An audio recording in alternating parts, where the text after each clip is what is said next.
June 5, 1940, a column of British prisoners marched into Laufen, 18 miles northeast of Salzburg. Their new home was a vast former palace, and the German commandant was waiting. Escape was impossible, he declared, and anyone attempting it would be shot. Captain Patrick Reid stood in the ranks and said nothing. He had already decided to try. The Germans had shaved the prisoners' heads and issued numbered identity discs. They believed the camp was secure. But inside the crowded room where 57 officers slept in 19 three-tier bunks, Reid met Captain Rupert Berry of the 52nd Light Infantry. Over a game of patience with handmade cards, Reid told Berry he intended to escape within 3 months. Berry smiled and said he would join him. Two plans emerged from their reconnaissance: a long tunnel or a roof climb under cover of darkness. They tested the roof first on a moonless night. Reid crossed the slates in his stockinged feet 60 feet above the ground while a sentry paced below. The slates cracked like pistol shots beneath him. The noise was too great and they abandoned the climb in favor of the tunnel. The tunnel started in a locked semi-basement room using 3 stout nails as their first tools. Kenneth Lockwood joined the team, and so did Anton Scarlett O'Hara, a lieutenant in the Royal Tank Regiment whose face reddened at the slightest excitement. O'Hara stole a hammer from a German lorry, triggering a camp-wide search that nearly exposed the tunnel. The hammer was muffled and used without further incident. Progress was slow, and Reid made a critical error along the way. He broke through a wall he believed led to an old sewage pit, and a flood of foul waste erupted into the tunnel. He lay in the darkness, plugging the breach with bricks and clay while the stench threatened to choke him. Rupert Berry called to him every 30 seconds, ready to drag him out if he lost consciousness. The flood was reduced to a trickle. The tunnel drained and work continued with duckboards laid over the damp floor. By the end of August, the tunnel ran 8 yards from the wall to a woodshed across the alley. Peter Allen, a second lieutenant of the Cameron Highlanders who spoke fluent German, had joined the digging team alongside Dick Howe and Harry Elliott. The exit was concealed behind a wooden wainscot held by stakes and slats, a system they called shove wood. On September 5, 1940, they were ready to go. They rose at 4 in the morning.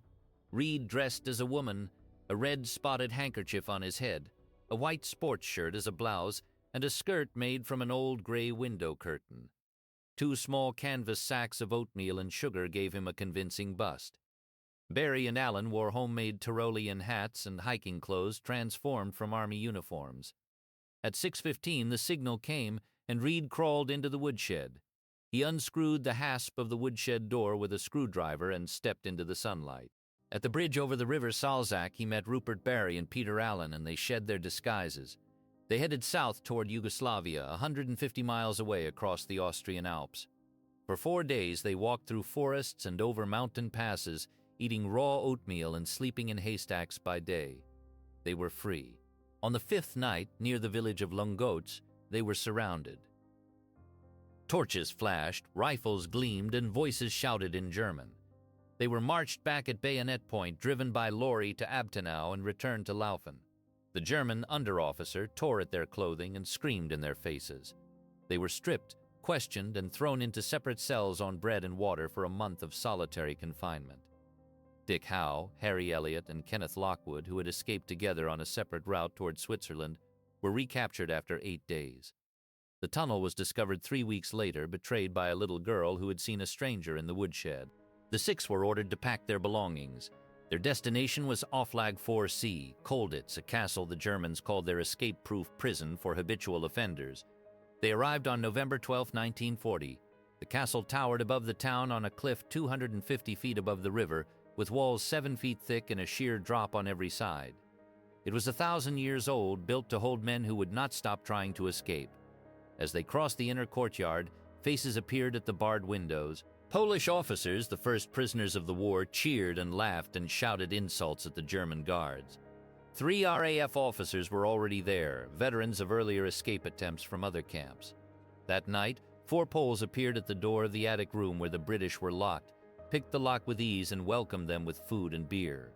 The Germans had gathered every hard case in the Reich into one fortress. The real Battle of Colditz was about to begin. One of those 4 Poles was a small, wiry man with uneven features and eyes that burned with a fanatical intensity. His name was Nicky Sermanovich, and he carried a pair of bent steel wires that could open any door in the castle. he handed one to Reid without a word. The British had just found their first teacher. The Poles showed them how to ghost through locked corridors, how to move through the maze of staircases that connected every section of the old fortress. The Germans had tried to keep the nationalities separate, but it was useless. Within a week, the British, the Poles, and 3 Canadian RAF officers, one of them a tall, freckled flight lieutenant named Howard Wardle, were meeting in secret. Colditz was supposed to break the spirit of every escaper sent there. Instead, it was building a school. For 2 months, the British searched for a weak spot in the stone shell. They tested drain tunnels, they pried up floorboards in empty rooms. They watched the patrol schedules from every window. Nothing worked. The Germans became increasingly watchful, and every hasty attempt was discovered within days. Then Reid found a locked room on the ground floor, a storage space the Germans never entered. They built a sliding trap door between the floor joists, a long, open-topped box filled with rubble that could be pushed aside in seconds and then closed again without a trace. They called it Shovewood, too. Below the trap, the earth was loose and easy to dig. They worked in shifts, 3 men inside, 3 men watching the corridors, and a 4th lounging in the courtyard to catch the German ferrets, guards who spied on escape activities before they got close. Then one night the Germans came drunk and roaring, searching for 4 officers who had vanished from their bunks. The missing men were in the tunnels, sealing the entrance behind them as the shouts echoed down the corridor. While the Germans tore the dormitory apart, the 4 escapers built a false wall out of stones and clay, hiding the food store and the escape gear.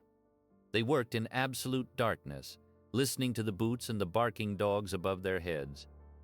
By dawn, the wall was finished, and when the general appel, the German roll call, finally counted them present, the tunnel was still a secret. The next target was the canteen. A manhole in the floor opened into a brick tunnel that ran under the lawn toward the German guardhouse. Kenneth Lockwood had made himself assistant canteen manager, and he used his post to distract the German sergeant while the others attacked the brick wall. The hole took weeks to finish, and every night they replaced the dust on the manhole cover so it looked untouched.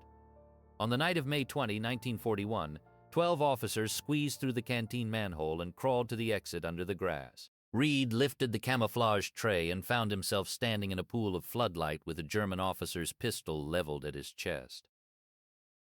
The sentry they had bribed had reported the plan from the start. One by one, the escapers climbed out with their hands up, stripped of their civilian clothes, and marched back to the cells. The Germans found the tunnel, but they never discovered how the 12 men had entered the locked canteen after the evening roll call. Lockwood sat through a long interrogation with the canteen key lying on the table in front of him.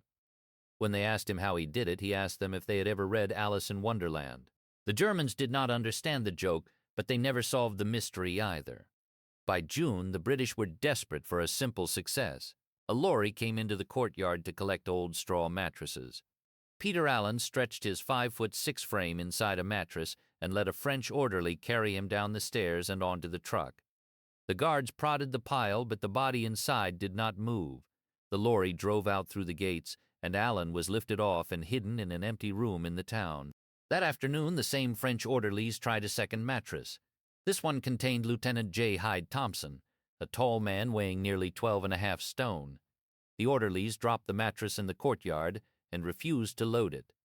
A German officer prodded the sagging canvas, and Hyde Thompson climbed out covered in straw. He was led straight to the cells. Allen reached Vienna by train, but he had no money left, and the American consulate refused to help him. He fell asleep on a park bench and woke with his legs paralyzed from cold and exhaustion. The Germans picked him up and brought him back to Colditz 2 weeks later, tired and despondent. The mattress trick had worked exactly once, and the Germans were watching the lorries more carefully now. But the British had proved that even Colditz could be beaten, if only for a few days. July 1st, 1941, a hot afternoon in the park below Colditz Castle. The French cavalry captain, Maurice Lebrun, was playing leapfrog with 2 compatriots near the wire fence. The guards were dozing in the shade. Without a word, Lebrun's partner bent low, cupped his hands, and catapulted the captain high into the air. Lebrun sailed clean over the 9-foot fence and landed running on the gravel path beyond. 2 sentries raised their carbines and fired, but Lebrun had already calculated the rhythm of their shots. He sprinted along the fence, then turned and ran back toward the wall, forcing the guards to waste their bullets. When their rifles were empty, he leaped, caught the top of the 13-foot wall and pulled himself over. A fusillade followed him into the trees, but he was gone.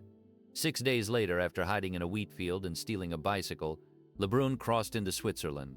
That same night, the Polish ensign Nicky Sermanowicz staged his own piece of the same spirit. He picked the lock of his solitary cell, freed a comrade, and climbed a rope of sheets 40 feet up the sheer wall of the guardhouse, inching along a 4-inch ledge in darkness. They reached the attic above the guardroom, but Sermanowicz's companion wore mountaineering boots. The noise woke a German duty officer, a revolver was drawn, and the two Poles were marched back to their cells before dawn. In August, the British tried a plan that looked too easy to fail. A long, curved room in their quarters backed onto the German section of the castle. Tommy Elliott and Ted Barton had been chipping through the plaster and bricks for days, and the hole was nearly through. They could hear German lavatory pipes running on the other side. The plan was simple. 12 officers in civilian clothes would slip through the hole one by one, find their way out of the German quarters, and disappear into the park. The hole was broken open late on a Sunday evening. One by one, 8 men wriggled through into the German lavatories and began creeping down the corridor. The Germans had been watching all along. They had heard the scraping from the other side and simply waited. Each man, as he emerged, was quietly shepherded into a room and put under guard. The remaining 4, still in the British quarters, never had a chance to move. The Germans had laid a perfect trap. 8 officers were in the cells by midnight. The route was sealed with fresh cement and mortar. The lesson was bitter. The defenders were learning faster than the prisoners. A promising exit had vanished overnight, and the camp settled back into its patient, watchful routine with every German window, every door, every footstep now recorded and remembered. Then the Dutch showed them something new. Captain Van den Heuvel, a big-chested officer with a permanent grin, had been studying the manhole cover in the park for weeks. Every time the prisoners walked to the recreation ground, they passed it. The cover was held by a single iron bolt. Van den Heuvel had a watchmaker named Van Doornink make a duplicate bolt out of glass tubing painted to match the original exactly. On a Sunday, while the guards watched a football game, Van den Heuvel's men unscrewed the real bolt with spanners filed from bed parts. 2 Dutch officers slid into the manhole, and Van den Heuvel replaced the cover with the glass bolt in its socket. When the guards examined the ground after the parade, the cover seemed untouched. At nightfall, the men below pushed upward. The glass bolt shattered silently, and the 2 officers climbed out into the darkness. The first pair reached Switzerland. 2 more followed a month later during a Polish-Dutch soccer match using the same glass bolt. The Germans did not discover the trick until weeks afterward, when a routine inspection finally noticed the wrong glint of light on the bolt. They sealed the manhole with a welded iron plate, but the Dutch had already proved that the smallest piece of ingenuity could still crack the fortress. In late September, 2 Belgian officers made a dash for the park wall. The sentries opened fire, and within seconds every guard around the castle perimeter was shooting. Bullets smacked into the stone walls and ricocheted through open windows. The prisoners, instead of ducking for cover, began to shout and jeer from every casement. Squadron leader McCallum, a tall Australian with nothing to lose, grabbed a Union Jack from a Christmas decoration and hung it out of a 3rd-floor window. The Germans poured a volley at the flag. McCallum did not flinch. The shooting went on for 10 minutes, and when the riot squad finally burst into the British quarters with bayonets fixed, McCallum was still sitting on the floor playing cards with 3 other officers. The German major, white and shaking, ordered the flag taken down. McCallum made him ask 4 times before crawling to the window and pulling it inside. One French officer, Maurice Fahy, had been hit by a ricochet under the shoulder blade. He lost the use of an arm. The park privilege was withdrawn again, but the cold, steady defiance of that afternoon became the camp's new signature. By September, the British had a new plan, and it rested on a single, quiet discovery. Reid, the British escape officer, noticed from his solitary cell window that the theater stage sat directly above a sealed room leading to the German guardhouse attic. With help from Flight Lieutenant Howard Wardle, he cut a hole in the lath and plaster ceiling and fitted a hinged panel he called Shovewood 4. It matched the ceiling so well that even the German sergeant major later called it practical. Lieutenant Arie Neve and a Dutch colleague, Tony Lutijn, dressed in German uniforms assembled from stolen cloth and linoleum belts. After the evening roll call, they slipped into the theater, dropped through the panel, and walked down the guardhouse staircase. At the entrance, Neve stopped, pulled on his gloves, and exchanged a casual remark in German with the sentry. The guard saluted. The two officers walked out through the main gate and into the town. Neve and Lutin reached the Swiss frontier in 6 days. Neve became the first British officer to make a home run from Colditz. Lutin, fighting alongside him for the Allies, reached Switzerland the same day. The news spread through the castle like a wire sparking. For the first time in a year, the men in the stone cells knew that the fortress could be broken. The Germans, furious, tightened every door and every patrol, but the seed had been planted. If Neve could do it, others could follow. October 1941 brought a cold wind through Colditz that had nothing to do with the weather. The Polish contingent had suspected for months that someone among them was feeding information to the Germans. The evidence finally pointed to one of their own officers. He had been blackmailed while recovering in a German hospital, threatened with the disappearance of his family if he refused to cooperate. The Poles held a secret court-martial, found him guilty, and gave the German commandant 24 hours to remove him from the camp. The man was gone the next day, but the damage was done. Trust had been cracked, and every escape officer in the castle understood that from now on, the Germans would know things they should not know. The episode changed how the prisoners worked. Secrecy became tighter than ever. Plans were shared only on a strict need-to-know basis, and the British, French, Dutch, and Polish senior officers agreed on a new rule. No escape attempt would be discussed outside the immediate team. The informer was gone, but the Germans had made their point. They could reach inside the camp. For the first time, the prisoners understood that the enemy's most dangerous weapon was not a sound detector or a searchlight. It was a man who looked like them, talked like them, and sat beside them at meals. Winter of 1942 came hard to Colditz. Snow piled deep in the courtyard, and the prisoners watched it accumulate with a new kind of interest. In the curved room above the canteen, a window looked out onto a flat roof where the snow had drifted 3 feet deep. 3 British officers saw their chance. They cut through the bars of the window, replaced each cut with a metal sleeve painted black, and burrowed a short tunnel through the snow to a sealed room next door. For a week they worked during the snowy afternoons, removing slates and breaking through lath and plaster into the abandoned space. A few weeks later, one night in February 1942, Hauptmann Priam walked into the courtyard during one of his lightning inspections. He tapped the window bars of the curved room as a matter of routine, and one of the repaired bars fell out in his hand. The game was up. Priam sent a non-commissioned officer crawling through the snow tunnel while the 3 officers scrambled through a dormer window onto the roof. Reid, who was among them, jumped 20 feet into the courtyard and ran for it, disappearing through a Polish doorway before the sentry could raise his rifle. His 2 companions were caught, but the real loss was the route itself. The Germans filled the tunnel, sealed the room, and installed a permanent sentry to watch that corner of the castle. A week later, the Dutch paid a heavier price. Van den Heuvel had spent months building a vertical shaft tunnel from a turret room on the 3rd floor. The entrance was hidden behind a concrete slab in the urinal wall, camouflaged with creosote and tar.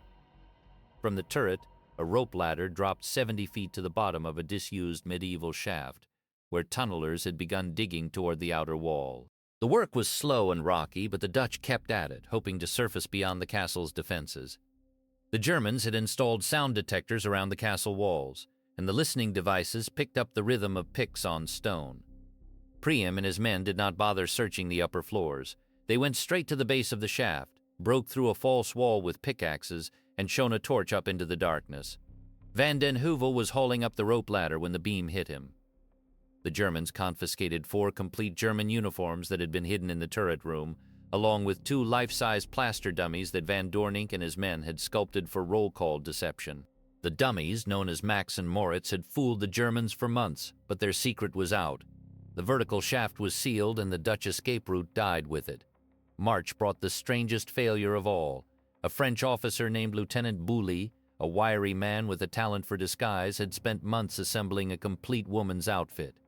The blonde wig was a work of art made from real hair collected, bleached, and sewn together in the camp. The dress, the hat, the silk stockings, the high-heeled shoes, all had been smuggled in piece by piece. On a Sunday afternoon, during the walk to the park, Bouley slipped behind a wall at the gateway and transformed himself into a Rhine maiden. He walked primly up the ramp toward the outer gate, a vision of German womanhood, his heart pounding under the borrowed blouse. It almost worked. He passed the first sentry without a glance, but at the second checkpoint a guard noticed his wig shift slightly. The sentry looked closer, saw the rouged face of a man underneath, and raised his rifle. Booley surrendered without a fight. He was marched back into the castle, stripped of every piece of the costume and locked in the cells. The park privilege, already suspended after the August shooting, was withdrawn indefinitely. The wig lay on a table in the commandantur, a mute trophy of German vigilance. Inside the camp, the prisoners absorbed another defeat. 3 routes were gone. Trust was damaged, but no one talked about giving up. In the cold spring of 1942, the British escape officer Patrick Reid made a decision he had been turning over for months. He stepped down from his role, handing responsibility to Captain Dick Howe, a steady hand who had helped build the canteen tunnel and knew every inch of the castle's hidden geography. Reid was tired of organizing other men's escapes. He wanted one more try himself, and that meant leaving the planning to someone else. By June, Howe had a plan ready. The Dutch watchmaker Van Doornink had finally cracked the secret of the cruciform locks, complex four-armed locks that sealed off the German quarter. Using a micrometer gauge he had filed himself, he produced a key that could open Geffard's office door. Lulu Lawton and Van Doornink, along with 4 others, would break through the floor of that office, drop into a storeroom, and walk out into the sentry path disguised as a German fatigue party. In September 1942, Van Doornink pulled on a sergeant's uniform assembled from stolen cloth and linoleum belts. His party carried wooden boxes and followed him past 2 sentries who saluted. At the outer gate, a guard unlocked it for them. Van Doornink and his companion, Flight Lieutenant Fowler, crossed into Switzerland in 6 days. The other 4 were caught within hours, but the lesson was clear. A forged key and a good disguise could still break the fortress. That success did not make the camp any easier. The Germans had installed sound detectors around the walls. Every tunnel was betrayed by the rhythm of picks on stone. With the park closed and the courtyard floodlit all night, the old tricks were dead. Reid, watching from his window, knew that the next attempt would have to be fast, silent, and utterly unexpected. He teamed up with the Canadian Flight Lieutenant Howard Wardle, a tall, laconic man who had been in Colditz since the start. 2 others joined them, Major Ronnie Littledale, a thin ascetic who had already been tortured in Prague, and Lieutenant Commander Billy Stevens, a daredevil naval officer captured at St. Nazaire. Their plan was desperate. They would slip through the kitchen window of the camp, cross the open ground in front of a sentry, and squeeze through a chimney flue into the moat. For a week in October, Reid crept into the kitchen after evening roll call and bent a bar just enough to let a man through. He sealed the gap with a painted cardboard sleeve. Group Captain Douglas Bader, the legless RAF ace, agreed to supply the signal. From his 3rd-floor window overlooking the German courtyard, Bader would start a music practice with an oboe and concertina. When the sentry reached the far end of his beat, the music would stop. On the night of October 14, 1942, the 4 men gathered in the kitchen after dark. Bader's music drifted down. At 8 p.m., the first pause came. Reid crossed the roof and dropped into the angle of a wall. The others followed one by one, each timing his dash to the sentry's turn. Twice the music started again before Reid could move, and once a German duty officer walked within 10 feet of him. But by 9:45, all 4 were crouched together behind a shed, the sentry's boots crunching past on the gravel. Their planned exit was blocked. The door into the guardhouse would not yield to any key. So they crawled into a dark cellar and found a narrow chimney flue, a letterbox slot at the top. One by one, they stripped naked, handed their clothes through to Reid, and wormed out. Reid pulled Wardle through by the arm, then Stevens and Littledale. Stark naked in the moat, they dressed in the bushes, then climbed the 3-stepped walls of the ditch and crept past a snoring German barracks. At the outer wall, they crossed the barbed wire and shook hands in the dark. Reid and Wardle headed south, carrying small suitcases and forged papers from the camp's secret workshops. By the afternoon of October 17th, they had crossed the Swiss frontier. Littledale and Stevens followed the next day. In 4 days, they had done what the Germans said was impossible. 4 men had escaped from the escape-proof fortress. 1 British officer was shot dead during an escape from the park in 1944. Harry Elliott faked stomach ulcers so convincingly that the German doctors repatriated him. Maurice Lebrun survived the war as a crippled hero in France. Nicky Sermanovich died of tuberculosis before the war's end.